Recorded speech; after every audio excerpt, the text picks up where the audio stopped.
Mr. Upton, are we ready? I am ready.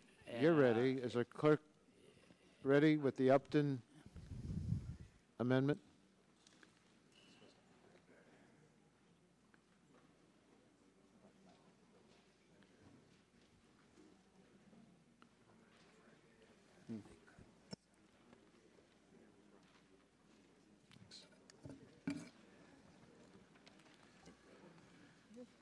Before they had the national figure? Does it say national?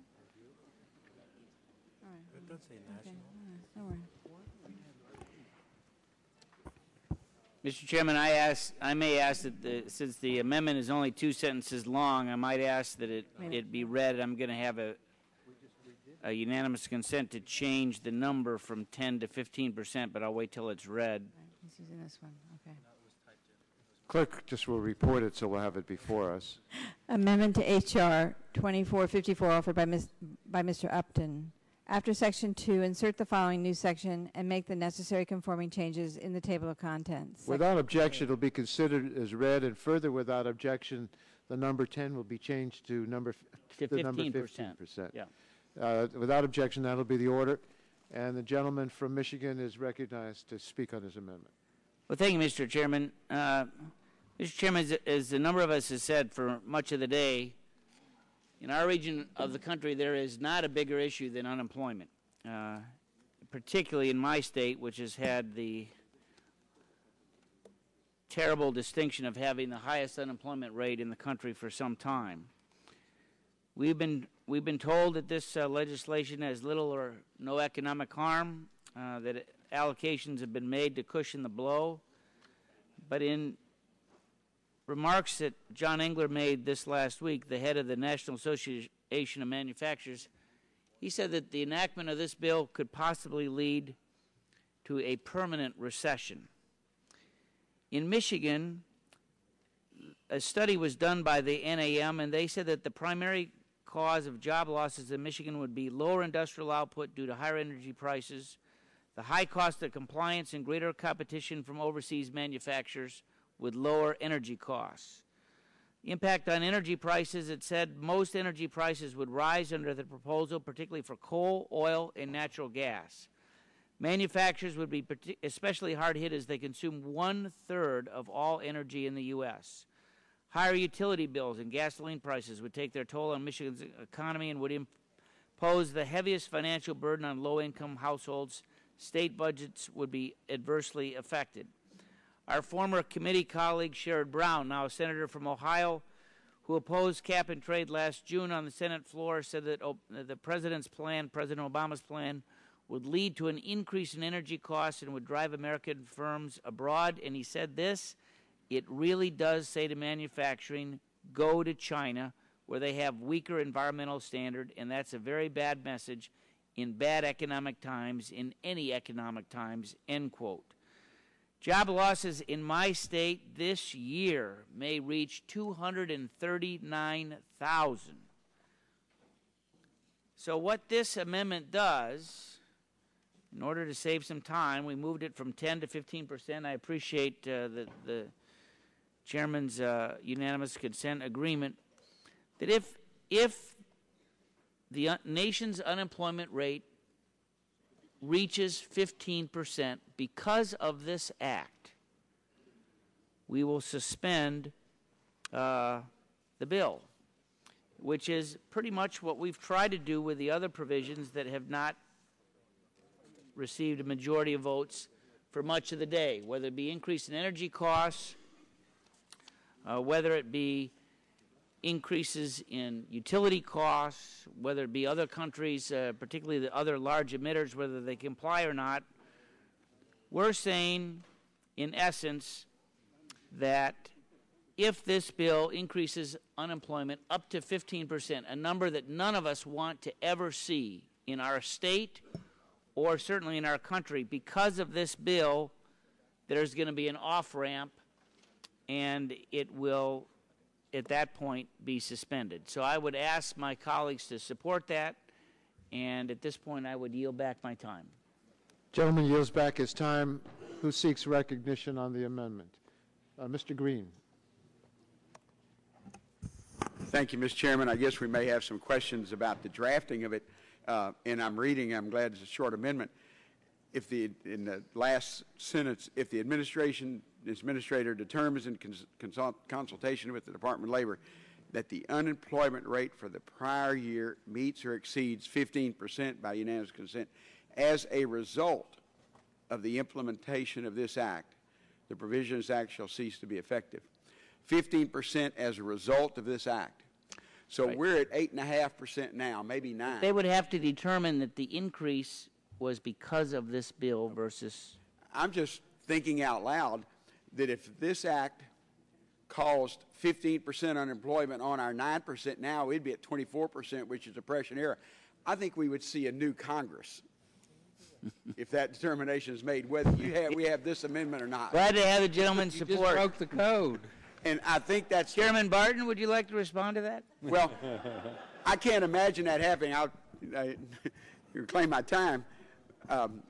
That's my concern about, I guess, a lot of these amendments. This bill I would make the point Mr. Upton, if you want him to yield to you, ask him to yield. Sorry. Okay. With the Let gentleman, me finish my argument, Fred, and I'll yield to you. Exercise of time. I got plenty of time. I guess my concern with a number of these amendments is that over the next few years, this bill has some benchmarks that we're going to get to.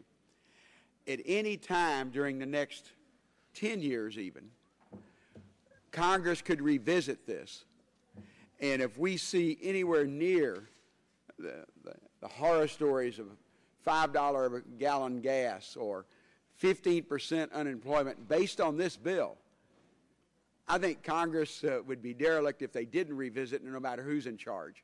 And so that's why I think some of these amendments sound good on politics, but in actually reality, it doesn't make much sense. Because if to your bill, we would have to get, if we went to 10% unemployment right now, which is terrible, I think 8.5% is bad, and 15% on top of that, it would be literally 1933, and there was a new Congress in 1932 because of the policies of in trying to deal with the Depression.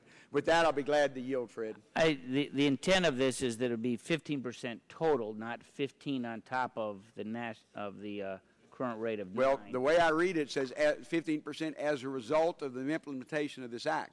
I think if you read it, and I don't know, we may ask the staff for their interpretation, but I think that's what the bill but it amendment says. If the gentleman yields, it says that the employment rate for the prior year meets or exceeds 15%. It doesn't say as a result of the implementation of this act. And I think that's why I'm reading 15%, or if it's 15%, then 8.5% what we have right now, which hopefully we will lower over the next few months. But, Mr. Chairman, that's why I oppose the amendment, and I yield back my time. Further discussion of the amendment? Mr. Shimkus, do you seek recognition? Yes, Mr. Chairman, speaking in support of the amendment. Thank you. I guess what we're trying to find out is if we're going to make benchmarks for carbon emissions out to 2050, why can't we accept one amendment on job losses? Why can't we accept one amendment on energy cost increase? If we're going to have all these benchmarks, as my colleague from Texas said, we got all these benchmarks, why don't we have one benchmark for the ratepayer? Why don't we have one benchmark for the employed or unemployed worker? Why don't we have just one benchmark that says, by golly, if costs increase, we're going to take care of the little guy? We got benchmarks again for the corporate titans who went behind the closed doors to cut these deals. We've got benchmarks for them out to 2050. We don't have a single benchmark for the single individual ratepayer. Nor do we have a single benchmark to protect for job loss. Not one. Just goes back to the other debates. Who's sticking up for the little guy? The individual in rural America who has to drive long distances. Who's sticking up for the guy who's going to lose their jobs? We've had Dr. Gabriel Calzada Alvarez from Spain. He talked to us and said, America, are you crazy? We've got 17.5% unemployment in Spain. and you want to model your aspects after us? You've got to be kidding me. For every one green job, we've lost 2.2 regular jobs. That's why this debate is so crazy. All these benchmarks for caps throughout the ages. No benchmark for the little guy. No benchmark for the ratepayer. More gas price increases. More job losses. You guys don't want to protect them. We're giving you chances to vote. You won't take us up on it. No, it's not going to affect them. It is going to affect them. We're betting that it will. Why don't you just accept one of these amendments? 15%. Fred could have stayed with 10. Fred, I would ask you to move it to 23%. We're trying to figure out how much job loss can we put in a benchmark for you all over on the other side. 50%? 60%? Is there any benchmark for the worker that we can put in this bill? Is there any increase in electricity rates that we can put in this bill that you would accept? Anybody? No takers? Yield to me. I would yield to you, Mr. There is no benchmark that you could say has only one solution, and that's the elimination of the law. There ought to be other thoughts as how we can deal with this problem. Your only solution to any benchmark is to have the law evaporate. That is not thoughtful. If I were claiming my time, Mr. Chairman, the amendment says if these job losses are a result of this act, directly, Gentlemen, we've got an administration that supports cap and trade. We'll have Department of Labor folks who will be in your camp. If they say we've lost 15% to 23% unemployment, then they're pointing out the fallacies of this bill. But you guys won't even accept an analysis. Why don't you counter with an amendment that says we will at least look at it if unemployment reaches 23%? You're not even accepting the premise that you do accept the premise that there's going to be energy increases because you've got a portion of this bill to mitigate the increase. You've given out these caps to try to mitigate the effects of increased costs. All we're saying is let's have a benchmark for the little guy. Not the guys who went into the back room, who cut these deals, not the CEOs. How about the little guy? But the gentleman yield? No, I will not yield right now.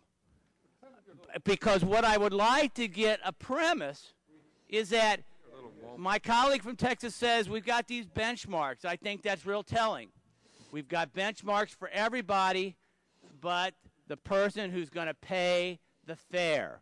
We bring up electricity increases. We bring up gas increases. We bring up job losses.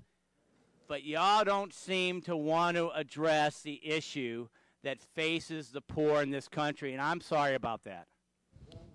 Gentleman's time has expired. Mr. Sarbanes.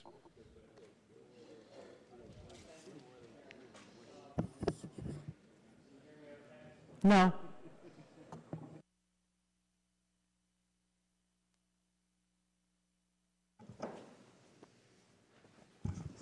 How's that? Yes. I'd oppose this amendment. The other side is taking down and it's making it up, and it's taking up and it's turning it down. And here's what I mean. The benchmarks that you keep talking about, our premise is that if we don't do this bill, we're going to hit these high gas prices again, because the only way we're going to reduce our dependence on oil is to move in a different direction. And that was the experience of last year. So we look at these numbers you pose, and for us it's a reason to redouble our commitment to this bill, because we believe, and we think the evidence demonstrates, that if we don't commit to what's in this bill, we're going to be back again at those high gas prices. If we don't commit to what's in this bill, we're not going to create the millions of jobs that this bill has the potential to create. We're not going to create those new economies, this new clean economy, clean energy economy That's what the little guy wants. They want jobs. This is what they want. This is a jobs bill first and foremost.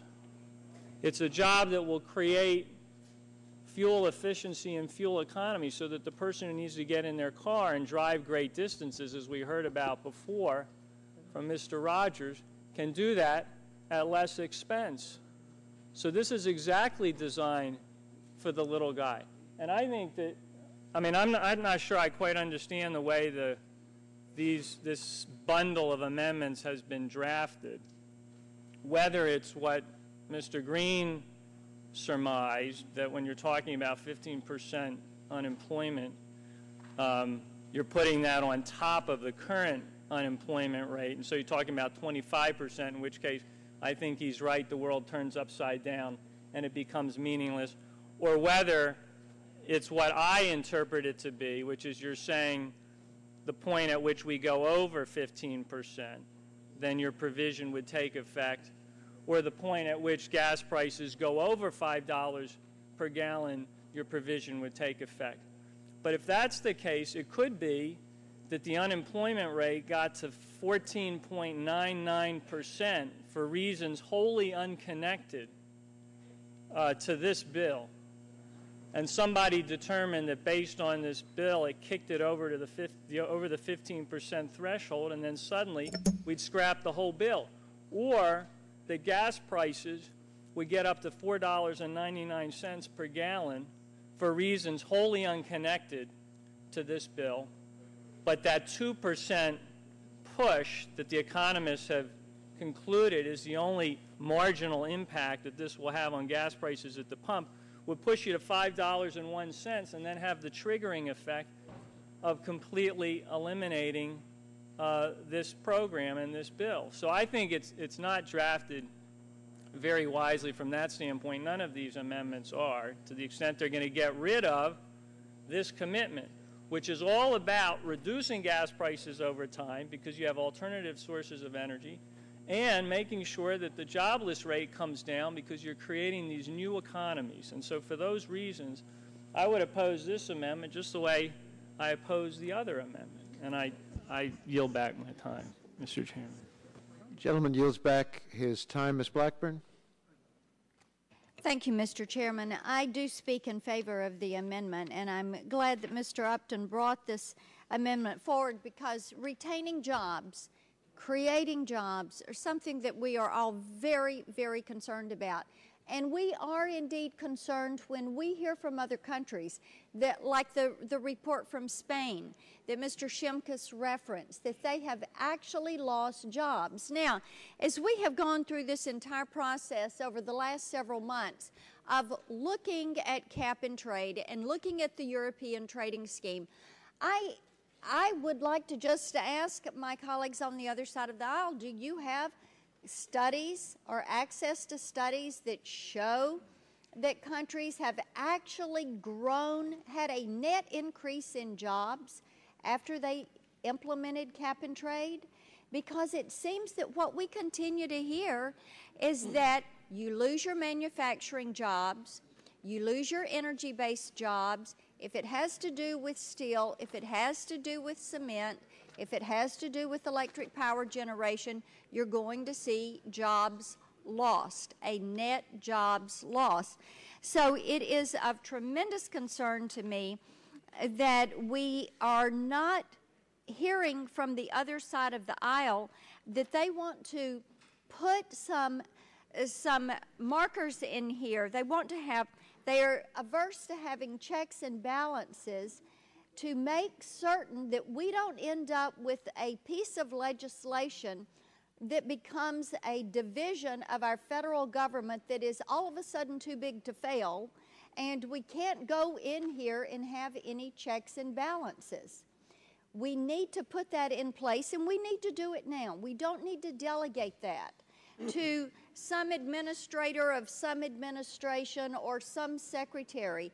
This is something that we are tasked to do on behalf of our constituents. And our constituents are very, very skeptical of what the outcomes will be from this legislation.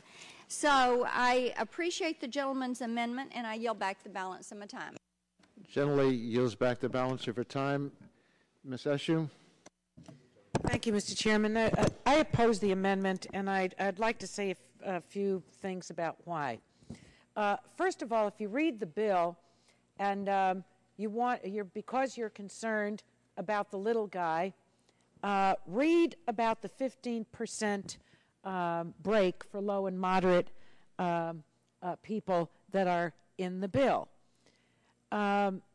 This is a classic debate about the past versus the future. This is really about the New Deal in the 21st century.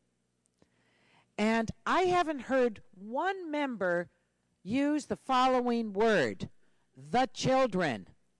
What the hell kind of a future are any of our children or theirs going to have if we remain wedded and stuck to the past, to an oil past, and keep that as an oil future? It's not sustainable. It's not sustainable, and we know that it's not. This bill does take our country in a new direction, and that may be frightening to some, but it's far more frightening not to understand that we have to change, that we have to shape our future and America's destiny. Because if we don't, our children are really doomed. Our children will be doomed. They will not be able to sustain what you all want them to inherit based on your debate tonight. I respect your thinking. I don't agree with it, but I respect you. I respect you. But I think, with all due respect to you, that you're on the wrong side of history here. You're on the wrong side of history. My children think we've done a lousy job in terms of what they've inherited so far. So each title of this bill is a step into the future. And I think that we need to be bold because the situation calls for it. But, I mean, you know, all this business about the little guy and clinging to the past, my God, the average person in this country wants us to shape policies that are going to catapult us ahead. Today and the past are not good enough for them anymore. So I thank my colleagues on the other side of the aisle for their sincerity. But, boy, is there a difference in the way we think. And I think the debate, not only around this amendment, but others, are highly instructive. And I think I've yield. I'd be glad to yield to Mr. Markey. You know, this is very consistent with what has happened since January 20th in the inauguration of President Obama. There was near uniform Republican opposition to his job stimulus plan, a very negative characterization of it that was made, even though it was obvious that it had lifted the hopes of the American people and given some real sense that there was a way out of this economic morass that the preceding 8 years had unfortunately put our country into. Here we know that much of what we're suffering from is our excessive dependence upon imported oil. What we're trying to do is to put in place a plan with some predictability that will elicit massive amounts, some economists believe upwards of $1 trillion of private sector investment into this sector that will create millions of new jobs.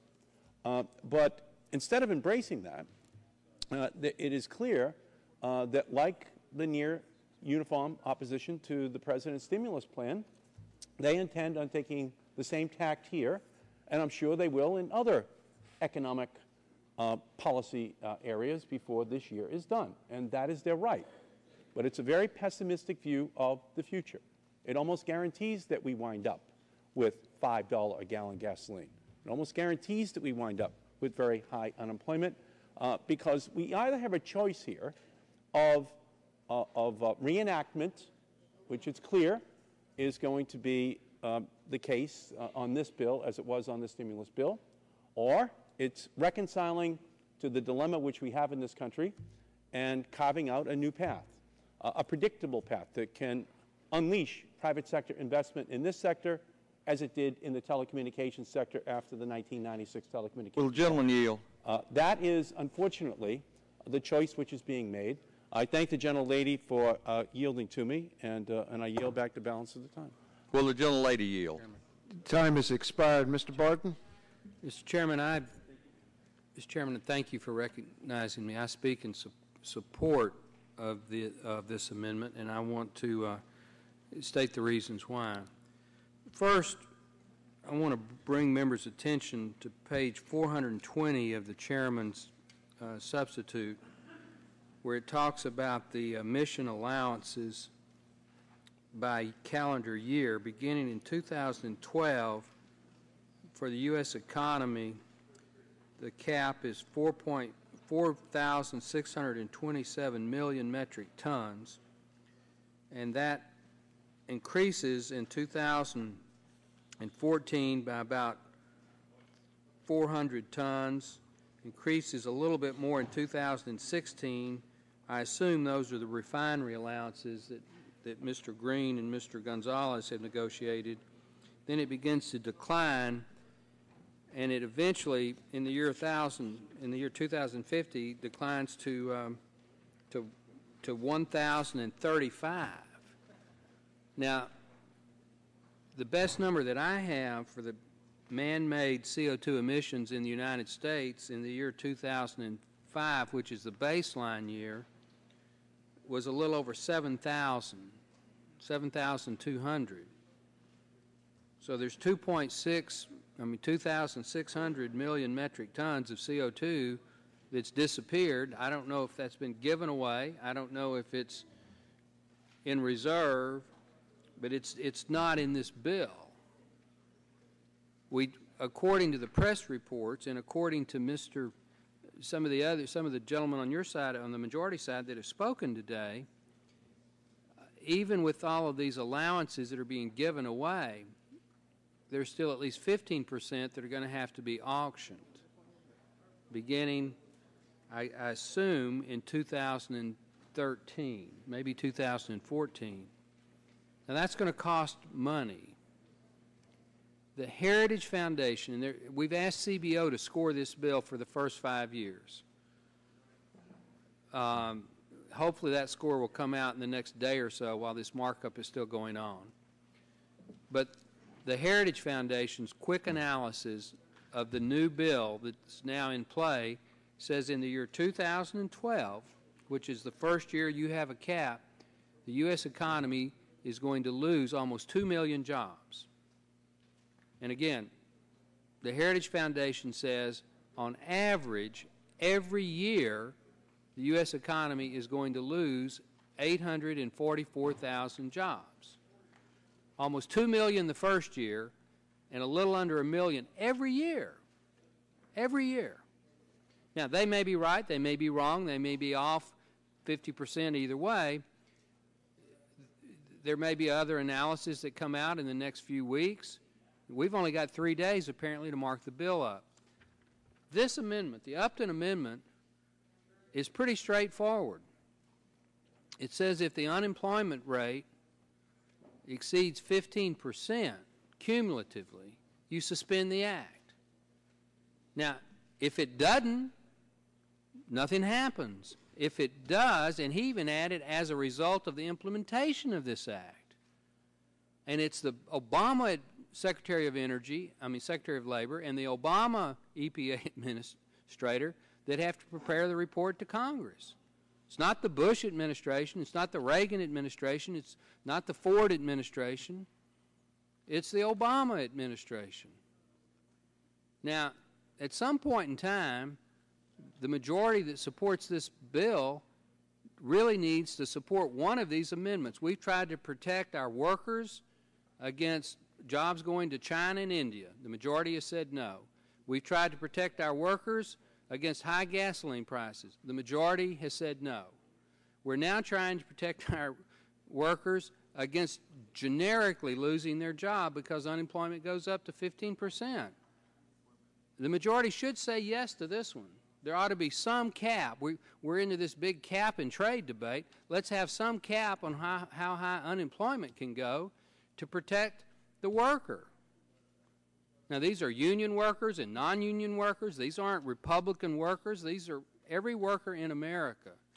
And as somebody has pointed out, if 15% is not the right number, maybe it should be 20%. But there should be some number that the majority is willing to accept. I mean, we cannot have you can't have it both ways. Either this thing is going to be hugely expensive and unemployment's going to go up and prices are going to go up, or we're going to have this green revolution and there's going to be peace and love and we all live in the Garden of Eden. But you can't have it both ways. We ought to vote for the Upton Amendment. Gentleman's time has expired. Further debate? If not, let's go to the vote. I think all the members have heard all the arguments. For what purpose does the gentleman from Louisiana, Mr. Scalise, seek recognition? Do you want to pursue your point of order? To speak on the amendment. You wish to speak on the amendment. Who else wishes to speak on this amendment? Mr. Scalise will be recognized to speak on the amendment for 5 minutes, and then we'll proceed to the vote. Thank you, Mr. Chairman. I'm not sure how many people are familiar with something called the rule of holes. What the rule of holes says is if you find yourself in a hole, the first thing you do is stop digging. And so what this amendment is trying to do is say, if we've determined that after looking at this cap and trade energy tax, watching the implementation and reviewing the effects, if all of these grandiose ideas of how many millions of jobs are going to be created don't pan out, if in fact we lose 15% more jobs in our country because of cap and trade, then the first thing we should do is stop doing cap and trade. Amendment doesn't take effect if they create all these millions of jobs we keep hearing about. Of course, in Spain, they heard that same argument.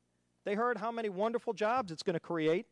And after years of implementing cap and trade in Spain, they've now actually done a study. They're actually phasing it out because they realized for every one new job they created, they lost 2.2 jobs. And of those jobs they created, 9 out of 10 of them were temporary. So in essence, for every one permanent job they created under cap and trade, they lost 20 permanent jobs in their regular section, in their regular economy. Now, according to this amendment, we would say if we lose 20 jobs for every one job we create, that's not the bill that they're telling us it is. It's not a bill that's creating millions of jobs. It's a bill that's running off millions of jobs, and then we should stop doing this because it didn't work the way that they said. Now, I know there's some people here that think that if a bunch of politicians in Washington say something, then it's going to happen. There are a whole lot of families out there that know a whole lot different. And if there's any question about whether the people that are actually bringing this bill, the supporters of the cap and trade energy tax, look at their bill. 55 pages so far that I've read through of this bill. 55 pages are dedicated to job loss. They have 55 pages of this bill, and maybe I'll finish it by the end of tonight at the pace we're going, but I've already found 55 pages in this bill that deal with workers that will lose their jobs because of cap and trade. So clearly they're acknowledging that jobs will be lost. As they're saying here in committee, millions of jobs will be created. It's going to be wonderful. Well, if that's the case, why did they dedicate 55 pages in their own bill to job loss? And maybe the worst part of it is the last page. Go to page 818 of the bill. It said the establishment of a waiting list for workers in the event that the requests for assistance exceed the spending limit. They're acknowledging that even after all that they plan on spending on unemployment that will be created by cap and trade, they still acknowledge they may not be able to take care of all of the unemployed workers. They might have to create a waiting list. So you want to talk about children? Look at the impact of this bill on children. When their parent goes home and says, hey, you know, those folks up in Washington, D.C., Congress had a brilliant idea to create millions of jobs for your generation. Problem is, they got it wrong. Imagine that. Congress may have, in about a 5-day period, wrote a 1,000-page bill, biggest overhaul of energy policy in our country's history in 5 days, and they actually got it wrong. And because of them getting it wrong, they dedicated 55 pages to me being unemployed. Now, do you think that kid feels good about that? What about the guy that goes home and says, they dedicated 55 pages to me being unemployed, and I happen to get laid off later than everybody else, and now I'm on the waiting list. I don't even get help for being unemployed because of Congress's crazy actions, just like what they did in Spain. We don't have to look at reinventing the wheel. History shows you what can happen if you do something like this and you don't look at the consequences. They've looked at the consequences and they've said, yeah, there's probably a real good chance a whole lot of people in this country will be laid off.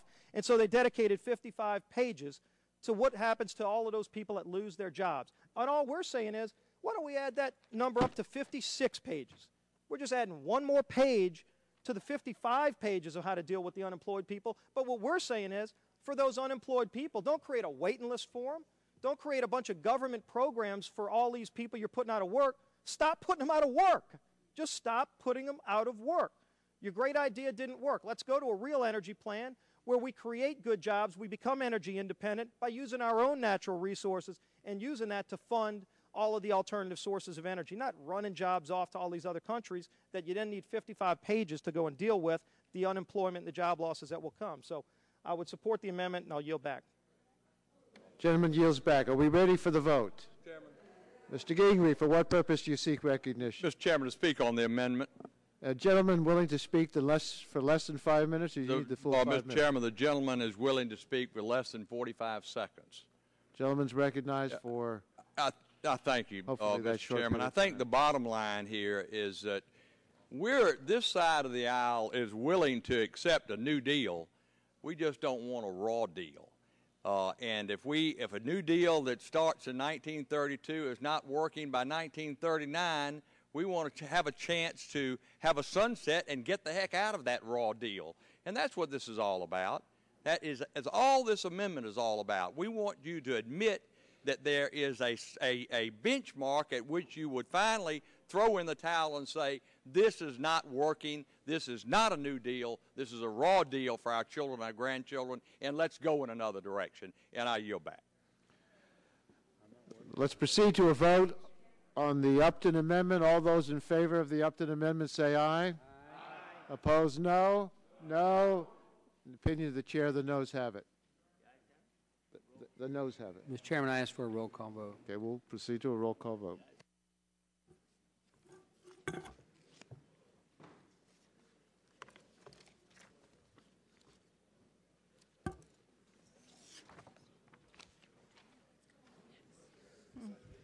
No.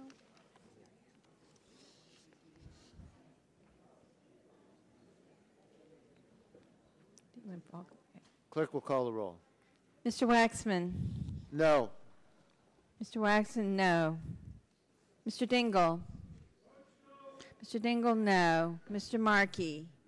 Mr. Markey, no. Mr. Boucher? Mr. Pallone? Mr. Gordon? Mr. Gordon votes no. Mr. Rush? Mr. Rush, no. Ms. Eshoo? Ms. Eshoo, no. Mr. Stupak? Mr. Stupak, no. Mr. Engel? Mr. Engel, no. Mr. Green?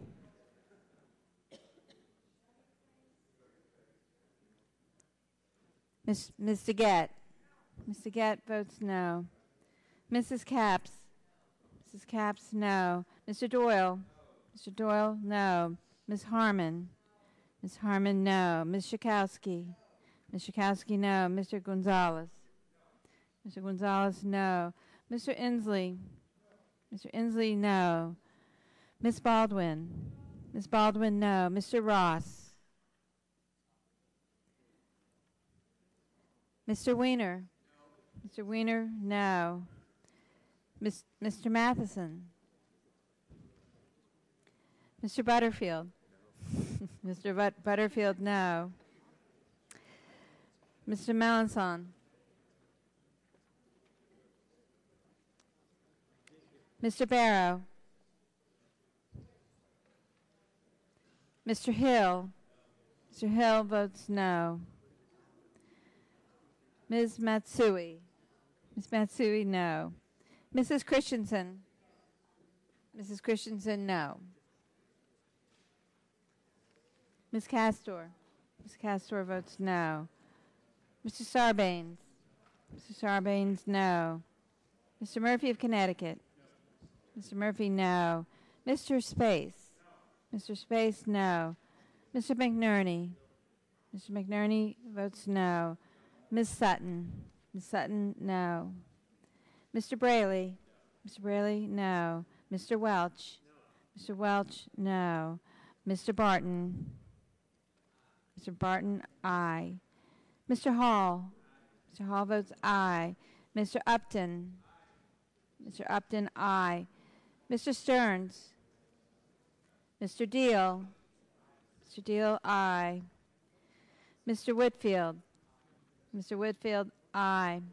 Mr. Shimkus? Mr. Shimkus, aye. Mr. Shattuck? Mr. Shattuck, aye. Mr. Blunt? Mr. Blunt, aye. Mr. Boyer? Mr. Boyer, aye. Mr. Radonovich? Mr. Pitts? Mr. Pitts, aye. Ms. Bonomack? Ms. Bonomack, aye. Mr. Walden? Mr. Walden, aye. Mr. Terry? Mr. Terry, aye. Mr. Rogers? Mr. Rogers, aye. Mrs. Myrick? Mrs. Myrick, aye. Mr. Sullivan? Mr. Murphy of Pennsylvania? Mr. Burgess? Mr. Burgess votes aye. Ms. Blackburn? Ms. Blackburn votes aye. Mr. Gingrey? Mr. Gingrey, aye. Mr. Scalise? Mr. Scalise, aye. Mr. Boucher? Mr. Boucher votes no. Mr. Matheson? Mr. Matheson votes no. Mr. Pallone? Mr. Pallone votes no.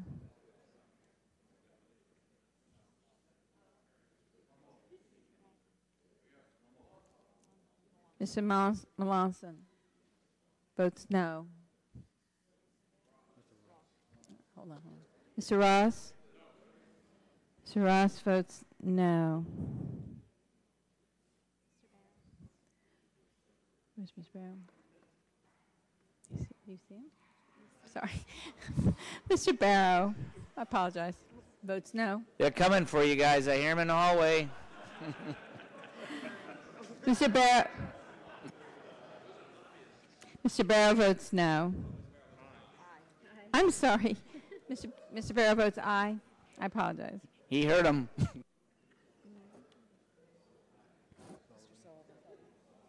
Mr. Sullivan. Mr. Sullivan votes aye.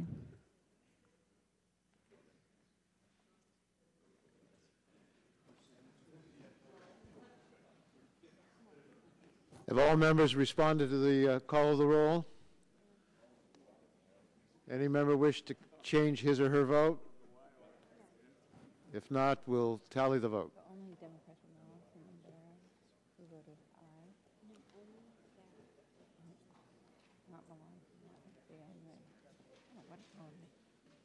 Anyone else? Okay. What's the count, lady?